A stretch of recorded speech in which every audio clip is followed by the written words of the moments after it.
अब अर्कोमा हेरौँ use implicit differentiation to obtain dy by dx in the following जसमा रहेको छ x square plus y square equals to 16 भनेपछि हामी के गर्छौँ भन्दाखेरि x square by y square divide by dx गर्छौँ equals to d 16 by dx गर्छौँ अब dx square by dx plus dy square by dx equals to यसको derivative गर्दाखेरि कति हुने हो त 0 हुने भयो त्यसैगरी यसको डेरिभेटिभ गर्दाखेरि कति हुन्छ त 2x हुन्छ प्लस यसको यो दुईटाको डेरिभेटिभ हुँदैन त्यही भएर हामीले डेरिभेटिभ गर्नलाई यहाँ मुनि पनि सेम थप्ने dy by di अनि dy by dx equals to 0 अब यो 2x लाई यो साइडमा लाँदाखेरि के हुन्छ त माइनस हुन्छ त्यही भएर यो दुईटालाई डेरिभेटिभ गर्दा के भयो त 2y भयो into dy by dx equals to minus 2x त्यसैगरी अब यो 2y लाई यो साइडमा लाँदाखेरि कति हुने भयो त dy by dx equals to minus 2x by 2y हुने भयो 2 र 2 क्यान्सल भयो बाँकी के बच्यो त dy by dx equals to x by y minus हाम्रो यो के भयो त आन्सर त्यसैगरी अर्को रहेको छ use the implicit differentiation to obtain dy by dx in the following जसमा रहेको छ 2x square plus 3xy plus 2y square equals to 0 अब यसको डेरिभेटिभ गर्दाखेरि dx square plus 3xy plus 2y square को dx इक्वल्स टु 0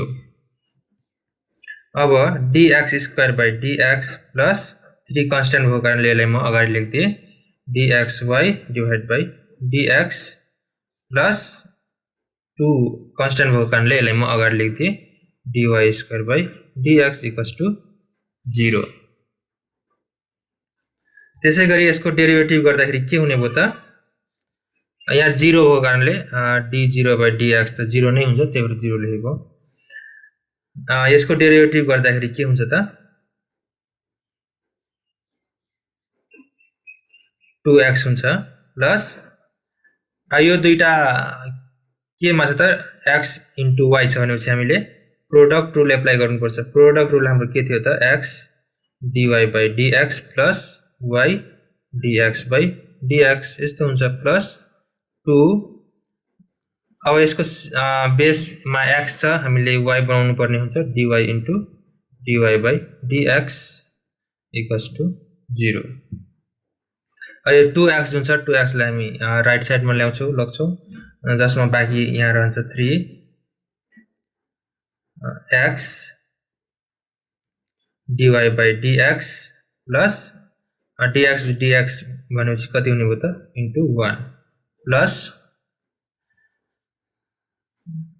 अब यसको derivative गर्दाखेरि 2 इन्टु 2 2y हुने भयो into dy by dx equals to यो 3x जुन छ यो साइडमा जाँदाखेरि माइनस 2x जुन छ 2x यो साइडमा जाँदाखेरि माइनस 2x हुने भयो त्यसैगरी यो मल्टिप्लाई गर्दाखेरि कति हुन्छ त 3x dy by dx plus y plus 2 to 4 4y